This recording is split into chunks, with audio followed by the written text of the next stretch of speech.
And we're back in the car like we never left. Welcome to the Confessions of a Not So Dangerous Mind podcast. I'd like to thank you all for spending some of your early Monday evening here with me in New York. But once again, we're going to skip past all that promotional jazz and get right to the guts of the episode. So every once in a while, even the savant, I'll leave the word idiot out of this, but every once in a while, even the brain of the savant gets things a little mixed up.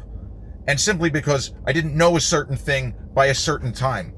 So I did an episode yesterday celebrating the 30th anniversary of the release of Waterworld, which in fact was released on July 28th, 1995. So today would technically be the 30th anniversary. Well, it turns out that a big brand name movie based on a massive best-selling novel was released 35 years ago yesterday.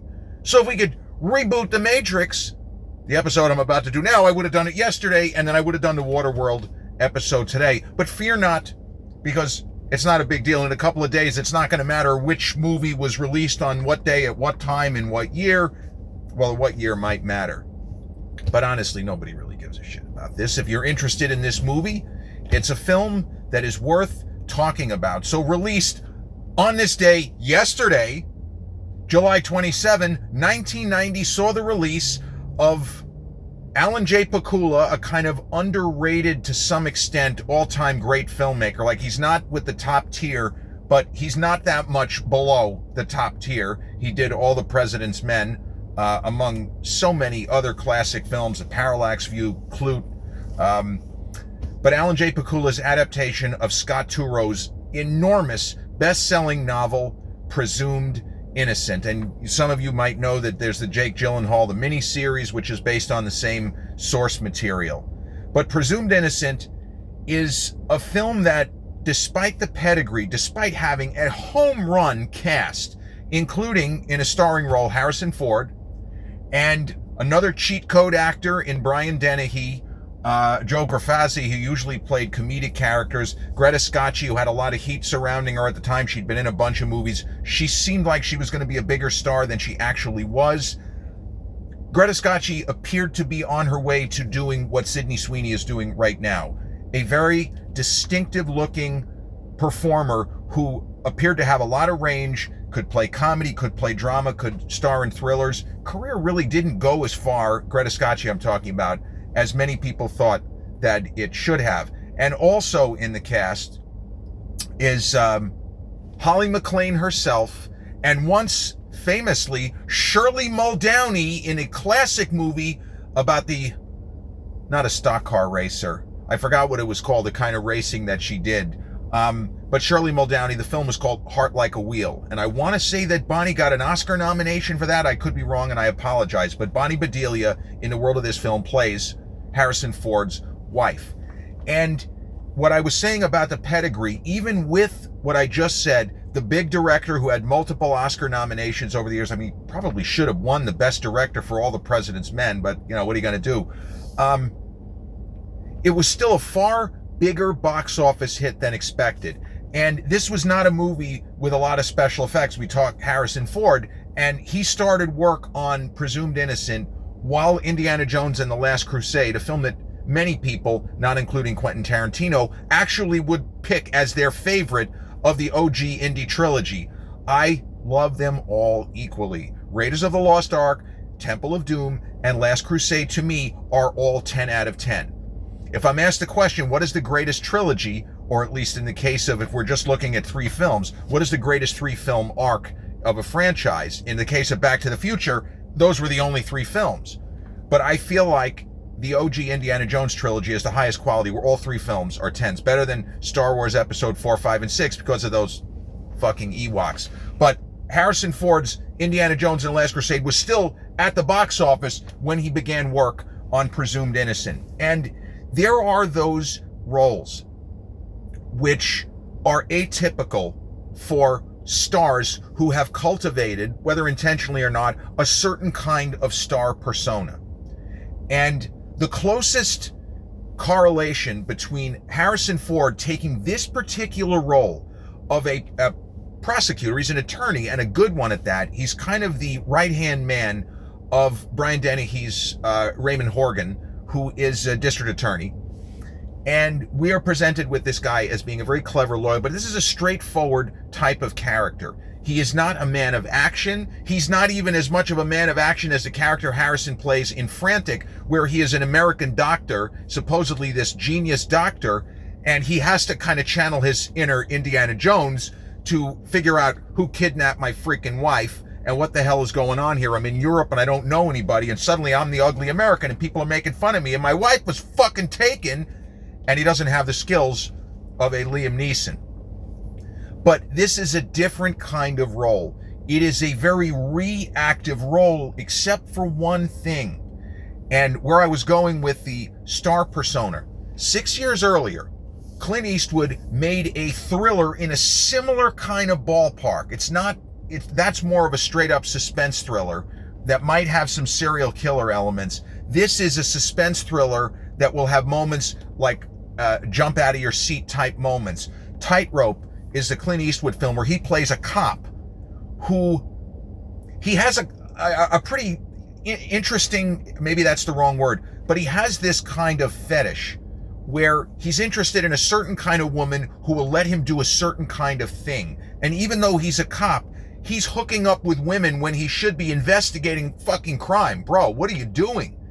And in the cases of both Harrison Ford and Clint Eastwood, alpha males in most of their big, well-remembered movies, they're not usually presented as characters who succumb to conventional appetites. And it could be food, right? If it's that kind of movie. But in this instance, it is straying from the normal, rational path of how we perceive an alpha male. And in the world of Tightrope, the fact that Clint's character, he has this thing where he likes to have sex with women while they're handcuffed. And bro, this has nothing to do with your investigation. You were supposed to talk to this woman about the case, and the next thing you know, you're handcuffing her and having sex with her. Man, that doesn't sound like a typical Clint Eastwood character, does it? Well, in a world of presumed innocent, what takes us by surprise the first time seeing this film is that Harrison Ford's Rosette K. Savage, or Rusty, he is apparently happily married man to Bonnie Bedelia, and drag racing. That's what it was. It was drag racing. Bonnie Bedelia as Shirley Muldowney, Heart Like a Wheel. It was driving me nuts. I'm sorry. But he is happily married and they have a child. And he was having an affair with Greta Scacchi's character. And they weren't just having any old affair. They were having the kind of affair where he not only became obsessed with her while they were having very, very serious, intense, all kinds of sex, or in the immortal words of Jennifer Aniston in the film Picture Perfect, we had sex, mother! And I don't just mean any kind of sex. We had the really dirty kind. Maybe the best moment in her film career. But he is obsessed with her. And what we get, the film kind of jumps back and forth through time. When she decided that she did not want to go forward with the affair because reasons, he did not take too kindly to that. And we don't expect that from a Harrison Ford character. And the film plays off his star persona beautifully. And in Harrison's really unbelievable career, I mean, I would argue he's the biggest movie star born in the first half of the 20th century, bigger even than Clint. You know I love Clint and Stallone and all of those big hitters, but that's my answer. There's nobody that's been more and better than Harrison, and this is a different kind of role, and I think it's a great performance.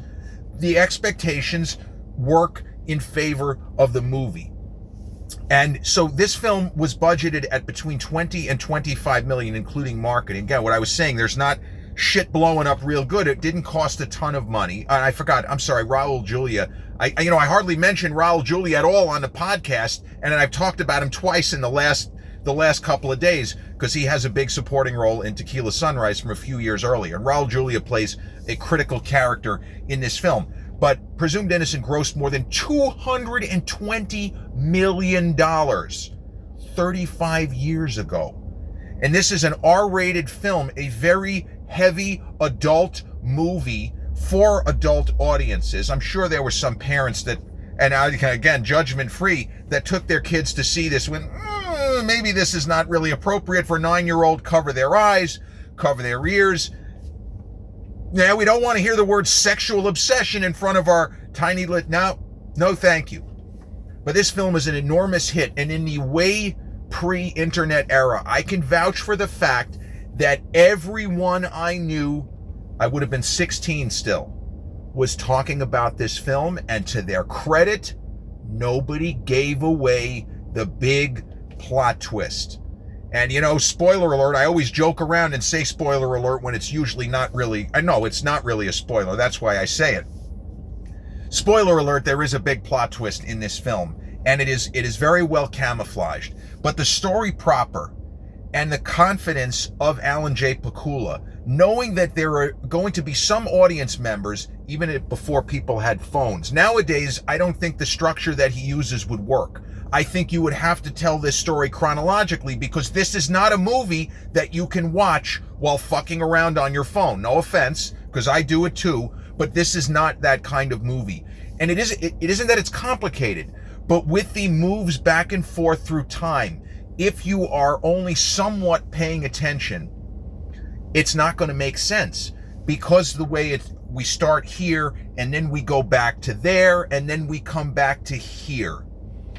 And also in the cast is another actor who passed way before his time, who was just a great actor on TV and in the movies, John Spencer. John Spencer was on LA Law, really, really great on that show. If you remember the show, he played a character called Tommy Mulaney, who was he was a great attorney, but he was a streetwise type of attorney. He was a lunch pail, blue collar style attorney, not above getting his hands dirty and a little elbow grease. And he was brilliant on that show. And later he was on The West Wing, working with Martin Sheen. And he was also in The Rock. That was kind of a comedic role in The Rock with Sean Connery and Nicolas Cage.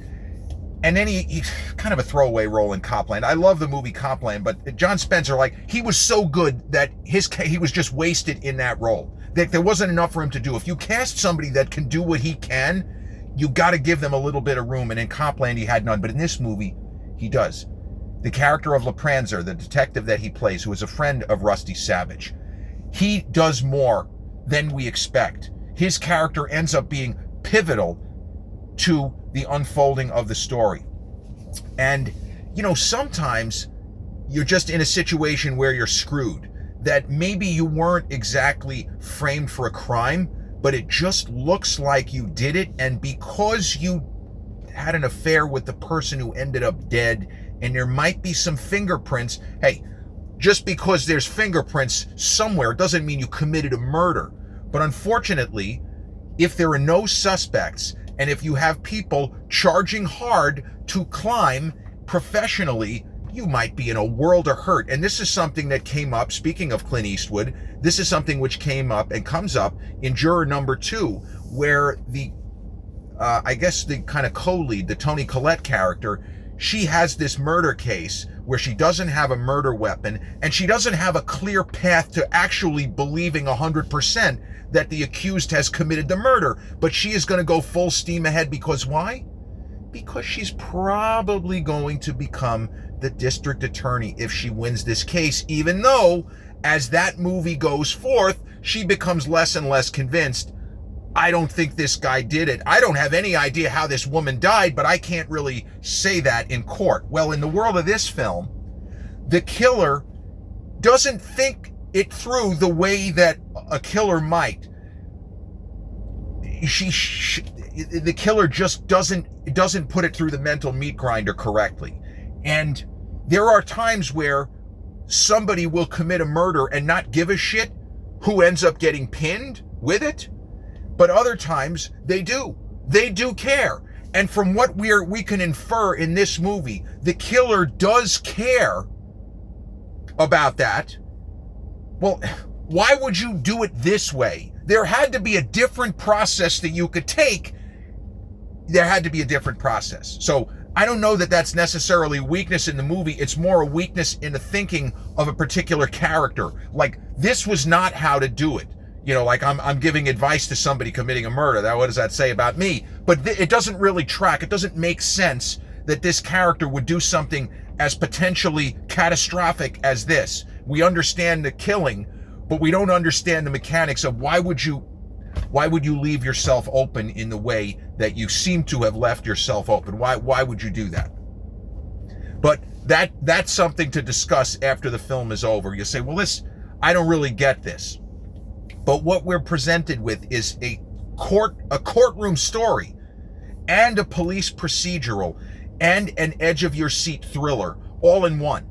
And there aren't that many movies that do that. Usually you kind of pick a lane, or in immortal words of Andrew Dice Clay, pick a lane, asshole, where you just, is this a courtroom thriller or is this a thriller with the elements of a courtroom drama? And somehow this movie straddles all the potential lines and succeeds everywhere. And it did get good reviews. It's at 86% on Rotten Tomatoes, a very good score, especially for this sort of film, which some people would consider to be trashy, but I don't really see it that way. But Harrison Ford's character of Rusty, because he has not, why would he go public with it, the fact that he had an affair with this woman, Carolyn Polhemus, who ends up dead? Why would he go public with that? Well, he wouldn't. So the fact that he ends up working the case, it puts him in a very bad position. Also similar to Juror Number 2, where the main character in that film, the Nicholas Hoult character of Justin Kemp, he really should not be on that jury because he knows that the accused didn't do it. And he can't really go public. Well, how do you know he didn't do it? Well, because I think that the one who actually killed this woman accidentally. Like, he can't say shit. Well, here, Rusty is investigating the murder of a woman that he had this red-hot affair with, which some people might know that he wasn't that okay with her ending the affair. And he started to act like in the words of James Mason in North by Northwest, the peevish lover stung by jealousy. Top 10 greatest line readings ever. James Mason addressing Cary Grant. Now you're the peevish lover stung by jealousy. It's just gold. But that's Harrison in this film. He is mad, or in the past, he was mad that she no longer wanted to continue having sex with him. And, well, that's not something that you want out there if the person, the object of your desire, and then the object of your ire ends up dead. It is really, really bad. And again, what I was saying about maybe there was a way to do this, maybe there was a way for someone to do this, to not have all of the arrows pointing in one direction. And I don't mean the band. So, from a certain point of view, the character of Carolyn Polhemus is somewhat, it's not supposed to be a funny character, but she's a little bit like a much later movie, the film with Ashley Judd, where she plays the cop who has an affair with like every male character in the film. What was it called? Wasted? I don't remember the name of that movie. But it's like she just was hooking up with everybody, and we're led to believe that Carolyn Polhemus may have been getting with certain people to advance her career. As much as that's a cliche, the character is not quite, I feel like in the book, which I haven't read, my dad was a fan of it, I think there is more shading to the character, and she's presented in a more three-dimensional manner. But when you're making a movie, you don't have time to do that for every supporting character. So she comes across as kind of a one-dimensional, almost a plot device. I hate to say it that way, but the character is almost a plot device because so many different characters pivot off of her, including Brian Dennehy's District Attorney Horgan, where, yeah, he had an affair with her too. And if you want to make jokes about Indiana Jones and the Last Crusade, the previous film from Harrison, he hooks up with the Dr. Schneider, the character that is his contact person when he gets to Venice, and who had been working with Indy Sr., or Henry Jones Sr., if you prefer, Sean Connery's character. And then Harrison, as Indy, has a horrifying moment where he realizes that his father had sex with this girl too. What the fuck? You're old enough to be her grandfather. Well, I'm as human as the next man. Yeah, but I was the next man. Well, the idea that both Brian Dennehy and Harrison Ford hooked up with her, I mean, that's a little bit uncomfortable, right? And they both knew, although I don't think they knew what the other had gotten up to. And in the case of Dennehy's character, he wasn't obsessed with her. I think that he's happy that she just didn't kind of end up ending his marriage and ruin his life. But Harrison's performance the character is somewhat limited because of all of the shit that's heaped upon him. This is, as I say, more of a reactive performance. And the character that Raul Julia plays appeared in a later a movie called Burden of Proof. The character is called Sandy Stern, and from my understanding, because Scott Turow, similar to John Grisham, was an attorney, or maybe I shouldn't say was, because Grisham was still technically an attorney when he wrote The Firm and the other books, A Time to Kill, Pelican Brief. But Sandy Stern, the character Raul Julia plays so well in this film, is a recurring character, as far as I know, in many of Scott Turow's legal novels. And so it's like Rusty Sabich, we are pretty sure he didn't do it, but the noose is tightening. And as an attorney, he should know there are certain things. Don't say this if you're being questioned. And he makes a couple of real dumb mistakes. And even Brian Dennehy at one point, when Rusty is trying to talk his way out of it, Dennehy goes, "Rusty, you know I love you, but keep your fucking mouth shut. What are you doing?" So he makes a lot of mistakes that make him seem as if he did it. And he even says to Sandy Stern, the Raul Julia character, he said, "Listen, I didn't do it, and I want to testify. The jury needs to hear me say that I didn't do it." He says, "Yeah, but they're going to go for you on cross. And you know that with every word, they will point out and they will show that you were overwhelmed by an obsession that turned to anger when she ended the affair, and you will go a long way towards removing the jury's reasonable doubt. So the strategy is, we have to get this case thrown out before Rusty Sabich even takes the stand. And we don't want him to take the stand, because Sandy Stern, and this is again the cleverness of the character as presented in the books and in Burden of Proof, which was a pretty good, I think it was a TV movie that aired on ABC. But this is a very, very canny and clever lawyer. And he, under no circumstances, you're not getting on the stand. The defense will rest before I put you on the stand, is what he's telling him. So it turns out that Carolyn Polhemus had a lot more going on than just which guy she was currently, seeing or whatever. And she got involved with a really lousy guy who had some connection to the judge in the case. And there is an angle, there are two angles. One is that where the word blackmail is not used, and Sandy Stern has an unimpeachable record. This is not a kind of underhanded attorney. This is a guy who has a very good reputation. So when you have somebody with a very good reputation, even the idea that he may come into contact with information that could ruin the judge's career, that judge is going to be very careful. And there are certain things that transpire in the court where the judge doesn't want a piece of evidence to be read publicly or seen. And you get into all kinds of gray areas watching the film where you might say, this isn't right, this shouldn't happen. But then again, Rusty should probably not have even been charged. It was the fact that everybody is trying to climb professionally that they made a rush to judgment here. And this is just looking bad for everybody. But there is this other piece of evidence. It was a glass, which supposedly had Rusty's DNA, and it was in the apartment of Carolyn Polhemus. And they think it showed that he was probably in her apartment the night she was killed. Probably. They don't know. They're taking a guess. But I mentioned how the character played by John Spencer, LePranzer, who was on the case until he's taken off, he pretty much shows up again late in the movie when the prosecution is scratching their heads. And if they don't have this glass, they really don't have a case. Because with the other stuff, with the missing file and what's up with this file, there's a lot of other nonsense that comes out in court. It's looking like Rusty just was maybe in the wrong place at the wrong time, or maybe just because he had an affair with her, that means he killed her. Bullshit. So the case for the prosecution is falling apart, and they don't have this glass, and nobody knows where it went, what happened to it. Nowadays, this would be logged into something, but there was still a lot of analog, there was still a lot of data entry, which could be by hand or old school word processor. They don't know where this glass is. And so it looks like Rusty is going to walk. And there is an amazing scene between Harrison Ford and John Spencer, where Harrison I don't think he says a word.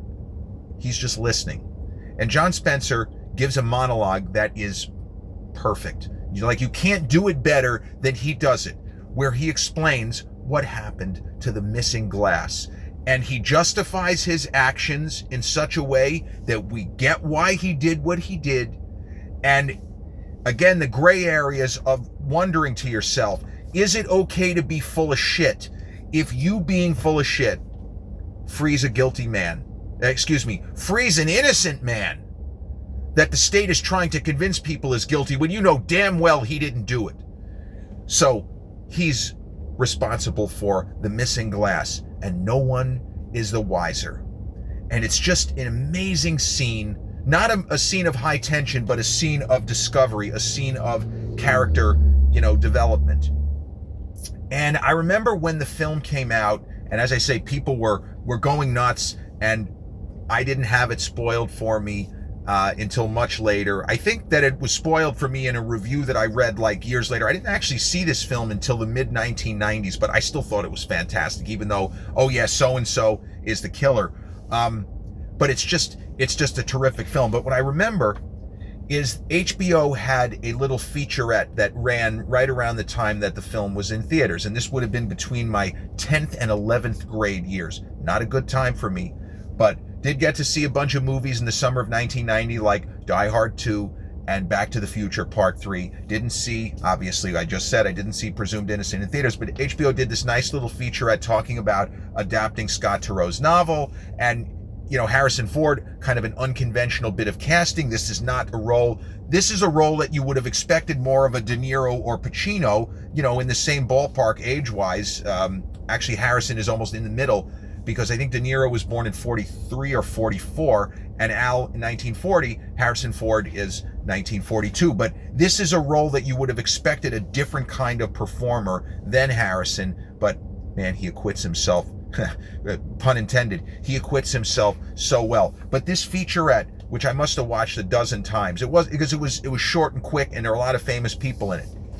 But at the premiere, they, showed the sort of red carpet of people walking to the premiere. You see Harrison was still in his 40s at the time, and, and Alan J. Pakula, the filmmaker, and Raul Julia, who was still healthy, Brian Dennehy. And then they cut to after the movie is over, and seemingly random people are saying, holy shit, what a film, what an incredible thriller. And they stopped on Roy Scheider, of all people. Now, Roy Scheider only worked with Alan J. Pakula once. He was in Clute, the film with Jane Fonda and Donald Sutherland. It's just that's a movie. It doesn't make sense that the film is called Clute, because the most important character's name is Bree, the character played by Jane Fonda.